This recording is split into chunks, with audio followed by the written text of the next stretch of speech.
Irmãos, quando nós entramos em alguma loja de caráter evangélico, é muito comum nós vermos vários escritos e algumas canções, livros, apostilas, DVDs sobre o Espírito Santo de Deus. A palavra Espírito Santo, ou a expressão Espírito Santo, é muito dita, muito falada, muito invocada. Mas, por outro lado, mesmo nesse chamado do Espírito Santo a todo momento, eu posso afirmar como teólogo que, infelizmente, ao que parece, o Espírito Santo tem sido esquecido. E qual é o motivo para isso? O motivo é que se fala muito do Espírito, mas as pessoas têm a mania de querer diferenciar o Espírito da palavra do Espírito. E qual é a palavra do Espírito? É a palavra de Deus.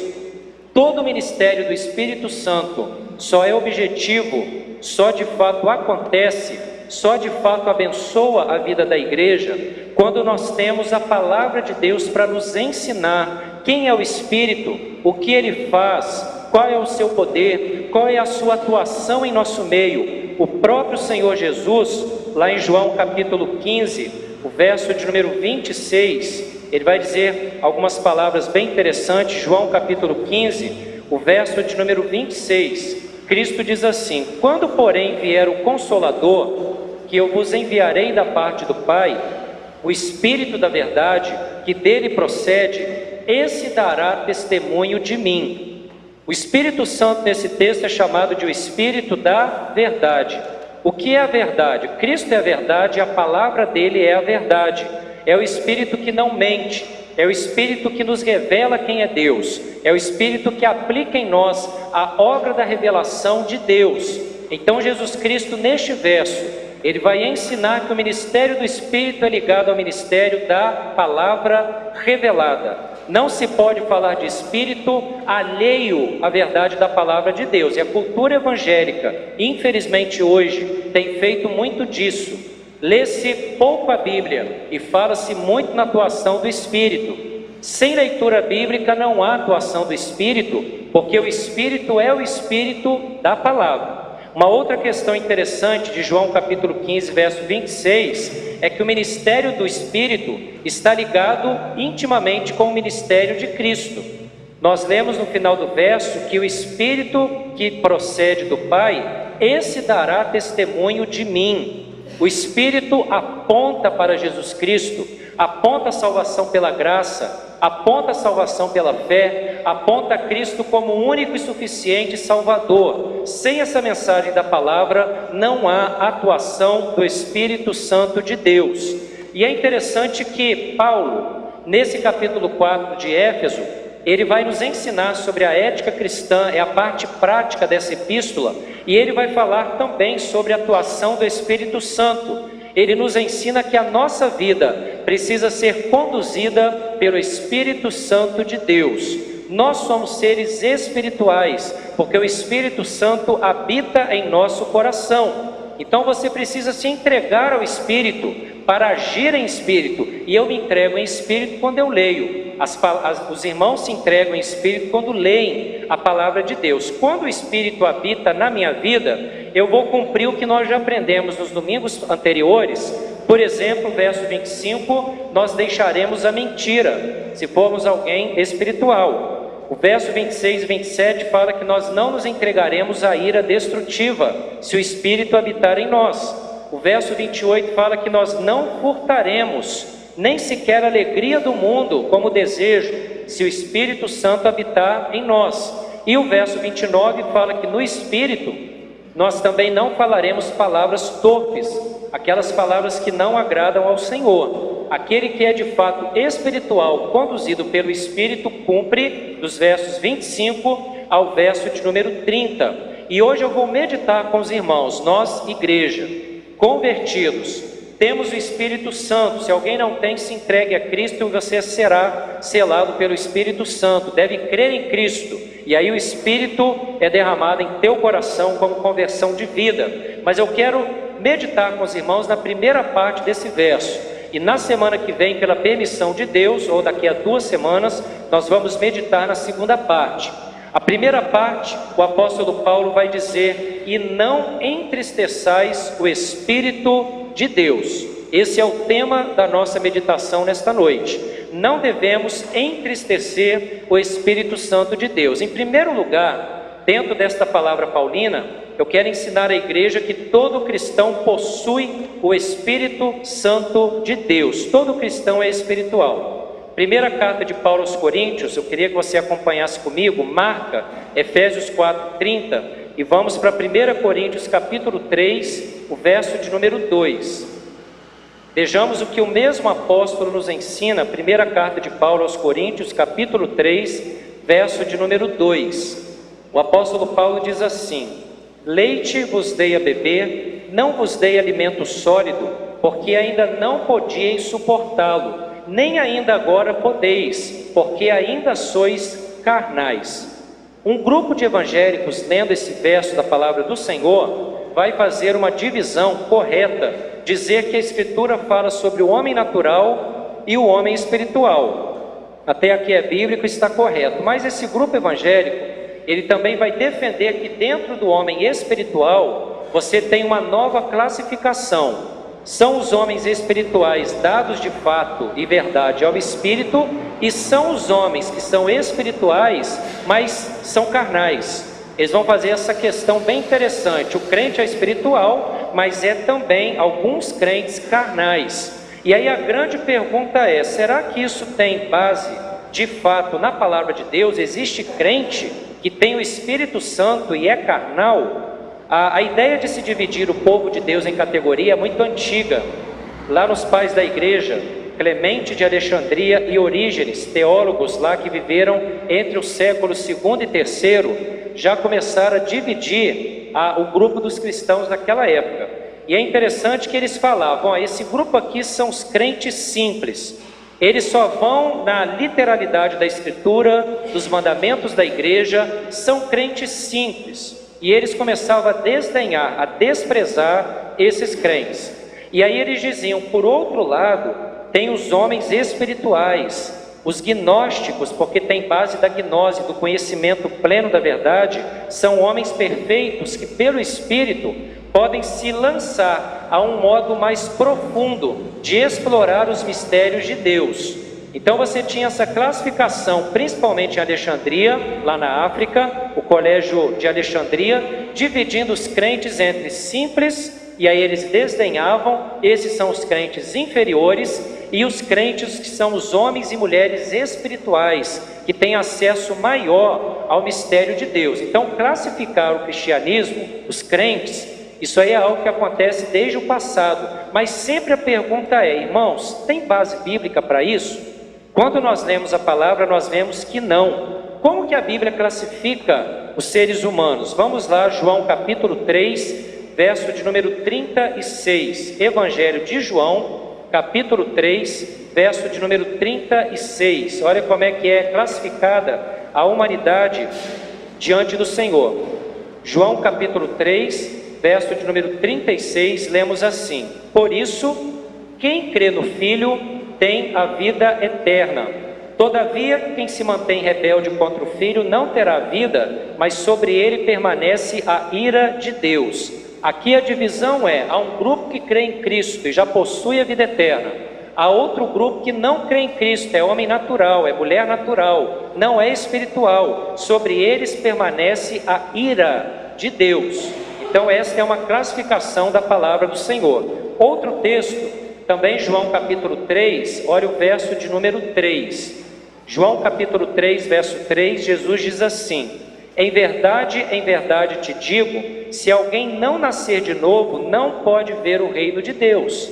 Aqui a classificação é: nascer de novo, nova criatura, creu em Cristo, dá testemunho da verdade, cumpre a palavra de Deus, é homem e mulher cristão espiritual. E é um grupo que não nasceu de novo, continua com o nascimento apenas natural da carne e do sangue, que é comum a todos os filhos de Adão, mas não são convertidos, transformados, orientados, não vivem pela palavra, não se entregam a ela.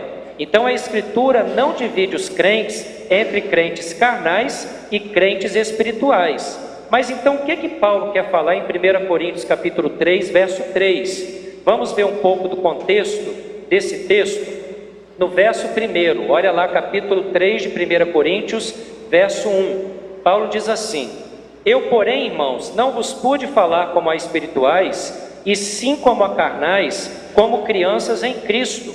Paulo não está afirmando que os crentes de Corinto não eram espirituais. Lembra? Paulo dirige esta carta para a igreja, e ele parte do pressuposto de que a igreja é templo do Espírito Santo, a igreja é selada pelo Espírito Santo, a igreja é composta por homens e mulheres espirituais, porque tem o Espírito Santo de Deus. Paulo, no verso 3, chama a igreja de irmãos. Isso quer dizer que eles eram considerados pelo apóstolo como irmãos, são pessoas espirituais. E lá em 1 Coríntios capítulo 6, verso 19, olha o que Paulo fala daquela igreja. 1 Coríntios 6, verso 19: acaso não sabeis que o vosso corpo é santuário do Espírito Santo, que está em vós, o qual tendes da parte de Deus, e que não sois de vós mesmos? Paulo diz: olha, vocês são igreja, vocês são selados, o Espírito Santo habita em vocês, vocês não pertencem a vocês, mas pertencem ao Espírito Santo de Deus. É privilégio para nós termos o Espírito atuando em nossa vida. Todo cristão tem o Espírito Santo, todo cristão deve ser e viver como homem e mulher espiritual no Senhor. E olha o verso 1, do capítulo 3, quando Paulo fala: irmãos, não vos pude falar como a espirituais. Vai ser ligada essa expressão com a última expressão do verso 1, crianças. Paulo não diz que eles eram carnais, mas Paulo vai dizer que há imaturidade. Aquela igreja era espiritual, tinha o Espírito Santo, mas eles começavam a viver como os carnais, como os homens naturais, começavam a imitar aquilo que não agrada a Deus. Então, quando Paulo fala que a igreja de Corinto agia como carnal, ele não está dizendo que há uma nova categoria de crentes, chamado de crente carnal, que é diferente do crente espiritual. Paulo está dizendo: olha, igreja, tomem jeito, responsabilidade, vocês são espirituais, e é regressão de vocês querer voltar a agir como pessoas carnais. Isso é contrário à nova natureza que vocês ganharam em Cristo. Como que a igreja de Corinto, dizia para o apóstolo Paulo, demonstrava que era uma igreja carnal? Primeiro, nós vemos lá um grande conflito. 1 Coríntios capítulo 1, verso 11, diz assim: pois a vosso respeito, meus irmãos, fui informado pelos da casa de Cloe de que há contenda entre vós. Todo aquele que procura contenda, todo aquele que procura confusão, o apóstolo Paulo diz, age como os carnais, que são imaturos, aqueles que não são espirituais, que não têm o Espírito Santo, que não são pacificadores. Então Paulo diz: vocês andam em contenda, e isso é fruto de gente carnal, não espiritual. Depois, no capítulo 3, verso de número 21, Paulo fala que aquela igreja se gloriava nos homens, não em Cristo. Olha lá o capítulo 3, verso 21. Portanto, diz Paulo, ninguém se glorie nos homens, porque tudo é vosso. E aí ele continua no verso 22, seja Paulo, seja Apolo, seja Cefas, seja o mundo, seja a vida, seja a morte, sejam as coisas presentes, sejam as futuras, tudo é vosso, e vós de Cristo e Cristo de Deus. A igreja de Corinto, em vez de olhar para a palavra, em vez de olhar para a revelação de Deus, começava a brigar por causa de líder.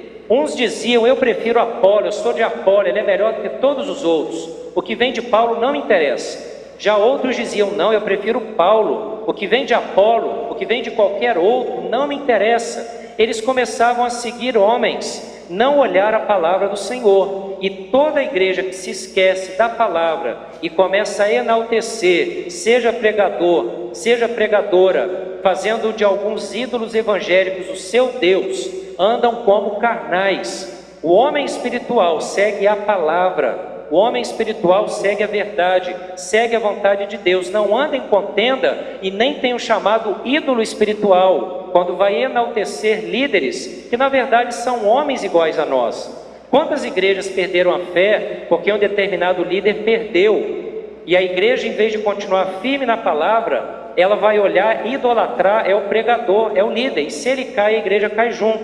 Claro que todo líder tem o dever e a responsabilidade de guiar, o rebanho de Deus de toda e melhor maneira possível, conduzindo o rebanho pela palavra. Mas todo bom pastor, ele vai falar com a igreja: olhem a palavra de Deus, tenham base na palavra, não idolatrem a mim. Vocês têm que crer em Deus, o Deus revelado na palavra. É isso que Paulo fala à igreja de Corinto: não hajam como carnais, hajam como homens e mulheres espirituais. O Novo Testamento fala de uma batalha que nós, homens e mulheres espirituais verdadeiramente convertidos, temos. É o conflito contra o pecado. E aí o Novo Testamento diz algumas coisas interessantes. Por exemplo, Tiago capítulo 4, verso 1, olha como é que o apóstolo Tiago vai falar desta verdade da nossa batalha. Tiago capítulo 4, verso 1, diz assim: de onde procedem guerras e contendas que há entre vós? De onde? Senão dos prazeres que militam da vossa carne. O Tiago está escrevendo a homens espirituais, mas pessoas que continuam humanas, têm as suas tentações. Há uma grande batalha que nós como igreja devemos lutar, devemos labutar. Há uma guerra entre nós e a nossa natureza. E o que você faz com a guerra, quando você está em guerra? Ou quando você vê um filme de guerra, o que você vê o soldado fazendo? Ele se prepara, ele labuta, se precisar de ficar sem dormir, ele fica um tempo, ele vai pegar as armas certas, ele vai estar disposto a lutar, ele vai ouvir o desponte da parte de Deus, ele não vai ficar ocioso, parado, preguiçoso, mas ele vai agir, e agir no Espírito. E nós como igreja estamos em uma batalha, e nós precisamos lutar, porque a guerra, a contenda entre nós espirituais e a nossa própria carne. Depois olha o verso de número 7, outra questão da luta espiritual: sujeitai-vos portanto a Deus, mas resisti ao diabo, e ele fugirá de vós. A batalha espiritual é uma resistência contra Satanás. Nós precisamos nos sujeitar a Deus. O nosso problema, a nossa vida é com Deus. Nós não temos nada com o diabo. A Bíblia diz: sujeitai-vos a Deus. A nossa fé, convicção, esperança, o nosso louvor, adoração, honra e glória é a Deus, e nós vamos nos sujeitar a Ele. E o diabo, qual é a consequência? Nós resistimos ao diabo em Deus, e ele fugirá de nós. Não quer dizer que você não precise orar, jejuar, clamar, buscar. O apóstolo Paulo em Corinto diz: cuidado, nós não ignoramos os desígnios de Satanás. Não seja bobo de pensar que é fácil derrotá-lo. Não é isso que Tiago está dizendo, e nem o apóstolo Paulo ensina. Mas Tiago vai nos ensinar que quem é sujeito a Deus vence as trevas, vence Satanás, mesmo que não seja um ato numa tentação, mas seja um processo. Às vezes você tem uma luta espiritual na sua vida, uma tentação, uma crise, uma dificuldade, e já há semanas, já há dias, já há meses, e é luta, e você pergunta: Senhor, por quê? Qual é o motivo? O motivo que a Bíblia apresenta é que todos nós estamos em labuta, estamos em batalha. O nosso dever é olhar para Deus, e haverá um processo de luta, haverá vitória em Cristo Jesus, e aí haverá a alegria depois do choro e assim por diante. Então não desista da tua batalha, mesmo que ela ainda esteja em processo de consecução, mas que você creia em Deus, sabendo que o poder vem dele. É isso que o apóstolo Paulo fala, 1 Timóteo, capítulo 6, o verso de número 12. O apóstolo Paulo, ele vai dizer assim a Timóteo, 1 Timóteo 6,12: combate o bom combate da fé, toma posse da vida eterna, para a qual também foste chamado, e de que fizeste a boa confissão perante muitas testemunhas. Qual é o teu combate da fé? Qual é o nosso combate da fé? Há o combate geral, labutar pela fé, lutar pela fé, falar de Cristo, testemunhar, e cada um dos irmãos, eu também, todos nós, temos a nossa batalha, o nosso combate. E Paulo fala: ó gente, é combate, é luta, e aí você vai tomando posse da vida eterna que você já tem. Tomar posse no sentido de você vivenciá-la, experimentá-la, se alegrar nela, saber que o teu galardão está garantido. E aí nós temos este combate, devemos combater com as armas que Deus nos dá. Quem não pratica esta batalha em Cristo, faz o que Paulo fala em Efésios 4:30, entristece o Espírito Santo de Deus. Quais as aplicações que temos de tudo que eu disse até aqui? Duas aplicações. Em primeiro lugar, leia a Bíblia e não faça divisão nenhuma que a Bíblia não faz. Há indivíduos que estão pregando, dividindo, interpretando textos de forma errada e equivocada, e ficam irados, ficam estressados, irritados, quando alguém de uma outra igreja mais caracterizada pelo Espírito e pelo estudo, dizem que não é correto à luz da interpretação da palavra. Não é julgar as pessoas, julgar os teólogos, é falar pela palavra, ó, isso é certo. E pela palavra objetiva dizer com ética, carinho, com espírito de instrução e aconselhamento. Isso aqui é equivocado, é melhor não andar por aqui. Então, igreja, leiamos a palavra, interpretemos a palavra de modo correto, e assim ela falará, transformará e modificará o nosso comportamento e a nossa vida quando nós interpretamos a palavra de modo correto. Segunda aplicação, todo cristão é espiritual. Você, se for crente, é espiritual. O Espírito Santo, ele está em você, ele age em você, ele vai te conduzir à palavra, a Cristo, à santidade, ele vai te conduzir a agradar a Deus, a ser bênção, a glorificar a Deus, a ser edificado e a ser bênção para o próximo. Então, se você é verdadeiro cristão, você é espiritual. E aí você deve agir como homem e mulher espiritual. Você tem, por exemplo, os dons, você tem a capacidade do Espírito para vencer Satanás, para resistir à tentação. Então se utilize disso e não entristeça o Espírito Santo de Deus. Esse é meu primeiro ponto. Meu segundo ponto é que Paulo vai nos ensinar o que é entristecer de fato o Espírito Santo de Deus.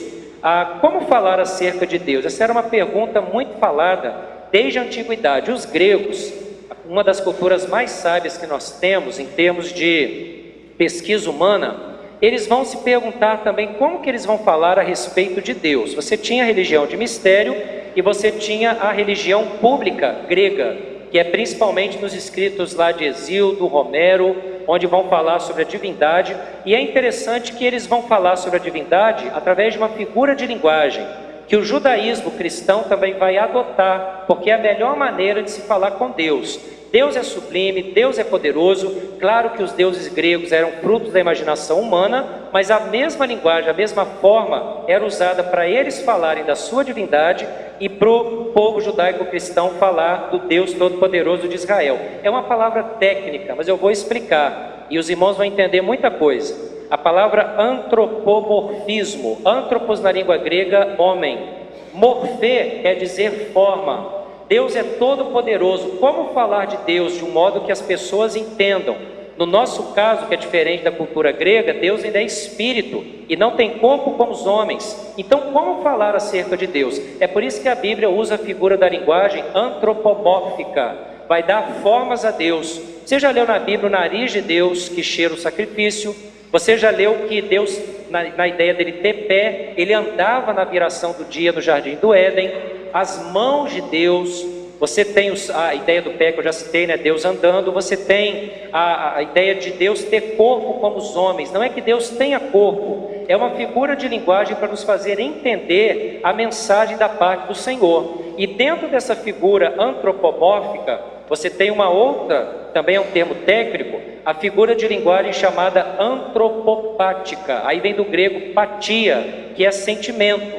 É atribuir sentimentos humanos a Deus. Por exemplo, Deus se ira, Deus se arrepende, Deus ele fica triste, Deus ele fica alegre. Isso são figuras de linguagens para nós entendermos de forma humana como está o coração de Deus mediante a nossa atitude. Quem mudou fomos nós. Deus é imutável, ele não muda, o ser dele é excelso, poderoso. Então, quem entristece o coração de Deus, não é que Deus, por exemplo, ficou depressivo no céu, se sentiu solitário pelo nosso pecado, não é que Deus andou em desespero, ficou em crise, ele se entristeceu igual nós. Quando você se entristece, igual a mim, por exemplo, também, todos nós nos entristecemos às vezes a gente entra em crise, às vezes a gente desespera, às vezes a gente perde o rumo, a tristeza abate o nosso coração, mas isso é fruto do coração humano, que é imperfeito, é pequeno. Quando aqui Paulo fala que Deus, ele se entristece, é no sentido para nós entendermos a mensagem daquilo que Deus se agrada e daquilo que Deus não se agrada. E é interessante que o Deus de Israel, o Deus que nós cremos, ele é bastante diferente dos deuses da mitologia grega. Por isso que nós podemos fazer essa diferenciação. Por exemplo, Salmo de número 90, verso 2. É um dos salmos mais bonitos da Escritura, é escrito por Moisés, homem de Deus. Vai dizer assim: antes que os montes nascessem e se formassem, a terra e o mundo, de eternidade a eternidade, tu és Deus. A nossa religião, que herda do judaísmo a ideia de Deus, fala que Deus é eterno, enquanto que todas as outras nações falam que o seu Deus foi gerado, o nosso Deus é eterno. De eternidade em eternidade Ele é Deus. Por que eu estou fazendo essa diferenciação? Porque por mais que a nossa linguagem para falar acerca de Deus seja igual a outras culturas, a nossa Bíblia, ela vai dizer que o nosso Deus é único e Ele tem características que nenhuma outra divindade ou chamada divindade com D minúsculo tem. Moisés aqui, por exemplo, fala que Deus é eterno. De eternidade a eternidade tu és Deus. Salmo 91, verso 1. O que habita no esconderijo do Altíssimo e descansa à sombra do Onipotente. Quem é Deus? Deus é Altíssimo, Todo-Poderoso. Quem é Deus? É onipotente, é o Deus Todo-Poderoso, é o Deus soberano nas batalhas, é o Deus que luta a nossa batalha, é o Deus que vem sempre como um poderoso guerreiro e que jamais pode ser derrotado. Um outro salmo bonito, Salmo 99, também o verso 1. Salmo 99, verso 1, também nos fala sobre a natureza do nosso Deus. Ele é rei. Diz assim: reina o Senhor, tremam os povos, Ele está entronizado acima dos querubins, abale-se a terra. Deus não se mistura com a sua criação. Ele é Deus, é o Criador, é o Todo-Poderoso, e diante dele há um reino. Ele está entronizado entre os querubins e a terra se abala, no sentido de que é criatura. Deus é soberano, é todo-poderoso. Então, por mais que a Bíblia use figura de linguagem para entendermos quem é Deus, ela sempre vai nos ensinar quem é Deus, quem somos nós. Deus é todo-poderoso, Espírito perfeitíssimo, é santo, é eterno, é onipotente, é tudo de bom. E nós somos pecadores finitos, carecemos da graça desse Deus. E o pecado, Paulo vai falar, voltando a Efésios capítulo 4, verso 30. O nosso pecado, ele vai entristecer o Espírito Santo de Deus. E é interessante que é uma linguagem familiar. Você que é pai, quando o filho faz uma coisa que você não gostou e você aconselhou para não fazer, como que você se sente? Alguns pais se sentem traídos, alguns pais se sentem tristes. Eu acho que praticamente todos os pais devem se sentir tristes quando instruem os filhos e os filhos não obedecem de forma obstinada, porque quiseram. Eles caem no erro que o pai tanto aconselhou. Claro que o pai é sempre pai, sempre ajuda, sempre aconselha, sempre estende a mão, mas há tristeza no coração de cada pai e da mãe também. Deus é tido na Escritura como um pai, e é uma linguagem familiar. É uma linguagem tomada do meio familiar. Assim como o pai humano se entristece com o erro do filho, mas está disposto a ajudar, Deus também se entristece com o nosso pecado. Nós entristecemos a Deus com o nosso pecado, mas Ele está disposto a estender a mão, a nos abençoar, a nos perdoar, a nos sustentar. O último texto desta noite, para encerrar a minha palavra, 1 João capítulo 1, de 5 a 10. Olha o que fala aqui sobre o pecado. 1 João, primeira epístola, lá no final, perto de Apocalipse, você tem 3 epístolas de João. Eu quero a primeira epístola de João, capítulo 1, versos 5 a 10. Essa é a aplicação que eu quero deixar para os irmãos e depois encerrar a minha palavra. Nós aprendemos com esse texto que há um abismo entre nós e Deus chamado pecado. Evite o pecado para não desagradar e entristecer o Espírito de Deus. Olha aí, 1 João 1,5. A mensagem que da parte dele temos ouvido e vos anunciamos é esta: Deus é luz e não há nele treva nenhuma. João sempre faz uma dicotomia entre luz e trevas. Luz, santidade; trevas, ideia de pecado e de erro. Verso 6. Se dissermos que mantemos comunhão com ele e andamos nas trevas, ou seja, no pecado, mentimos e não praticamos a verdade. Mas, o verso 7, se andarmos na luz, como Ele está na luz, mantemos comunhão uns com os outros. A igreja que anda na santidade tem comunhão uns com os outros, e o sangue de Jesus, seu Filho, nos purifica de todo o pecado. E aí o verso 8, se você diz que não tem pecado nenhum, a nós mesmos nos enganamos e a verdade não está em nós. Aquele que diz, eu sou bom, eu não preciso da graça, não preciso de Deus, é o meu mérito que me salva, eu que ganho a minha própria santidade. Não. João vai dizer no verso 8, se você fala que é muito bom, que não comete pecado, a verdade não está em você. Verso 9, qual é a solução para o pecado? Se confessarmos os nossos pecados, Ele é, olha, atributo de Deus, fiel e justo, para nos perdoar os pecados e nos purificar de toda injustiça. Se dissermos que não temos cometido pecado, fazemos Deus mentiroso, porque Ele fala que somos pecadores e a sua palavra não está em nós. Então, igreja, vamos a partir de agora ser de fato nova criatura em Cristo. Vamos de fato ser homens e mulheres espirituais, agir no Espírito. Vamos nos entregar a palavra, vamos evitar o pecado, vamos deixar de entristecer o Espírito pelo nosso erro, pelo nosso pecado. Vamos agradar ao Senhor, trazendo alegria não só a Ele, mas também a nós. Quando você é benção, a sua família fica extremamente alegre, eu tenho certeza. Então, quando você evita o erro, você agrada a Deus, agrada a você próprio, no sentido de comunhão contigo própria, e também agrada a família se une. Aqui diz que quando não há pecado, no verso 7, mantemos comunhão uns com os outros, e o sangue de Cristo nos purifica. Que Deus assim nos abençoe, e que cada irmão, cada irmã tenha esse desafio, não entristecer o Espírito Santo de Deus.